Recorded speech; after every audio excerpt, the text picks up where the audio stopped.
Vous savez, pendant la grossesse, on veut tellement bien faire qu'on finit parfois par se perdre. On écoute tout le monde, la voisine, les réseaux, les croyances d'un autre temps. Et sans s'en rendre compte, 80% des futures mamans commettent les mêmes erreurs alimentaires. Pas par négligence, pas par manque d'effort, mais parce qu'on ne leur explique jamais vraiment ce dont leur corps et leur bébé ont réellement besoin. Et je le sais, parce que moi aussi je suis passée par là. Alors aujourd'hui, on remet de la clarté, de la douceur et un peu de vérité. Bienvenue dans votre nouvel espace audio. Je suis Cindy Cerruti, je suis diététicienne spécialisée dans la maternité. Et ici, on avance ensemble avec clarté, équilibre, sérénité pour une maternité apaisée. Ce podcast est votre moment pour comprendre ce qui se passe vraiment dans votre corps, pour vous sentir soutenu, rassuré et jamais seul. Commençons par l'erreur numéro 1. Manger trop peu par peur de prendre du poids. Vous avez envie de rester raisonnable, de contrôler, d'éviter la prise de poids excessive. Mais en réalité, votre corps travaille jour et nuit. Vous n'avez pas besoin de manger moins, vous avez besoin de manger assez. Une maman nourrie, c'est un bébé rassasié. L'erreur numéro 2. Manger pour calmer les symptômes au lieu de les comprendre. Les nausées, ces moments où le pain blanc ou les biscuits semblent être votre seule solution, ça apaise 5 minutes, puis ça revient.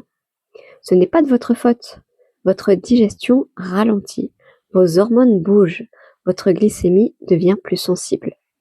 Avec les bons aliments, on peut vraiment apaiser le corps. Erreur numéro 3. Croire qu'il faut manger pour deux. Si vous n'avez pas besoin de doubler vos assiettes, vous avez besoin de doubler votre bienveillance. La qualité avant la quantité. Nourrir votre énergie, c'est nourrir votre bébé. L'erreur numéro 4, se priver par peur. Le fromage, le chocolat, le poisson. Beaucoup de mamans se privent parce qu'elles ont peur de mal faire. La vérité, tout dépend du comment, pas du si.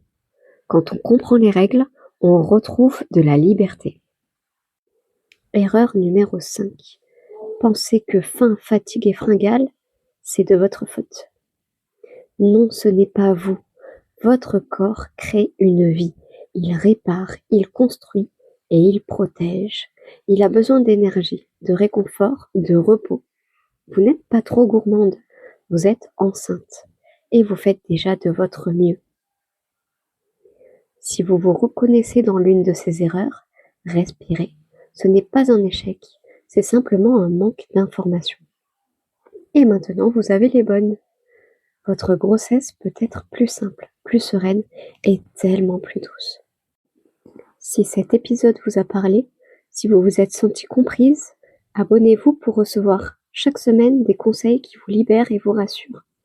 Et si vous avez envie d'aller encore plus loin, je vous laisse en description le lien vers mon programme spécial grossesse, un accompagnement complet à votre rythme pour avancer avec clarté, équilibre et sérénité. Prenez soin de vous et on se retrouve très vite pour le prochain épisode.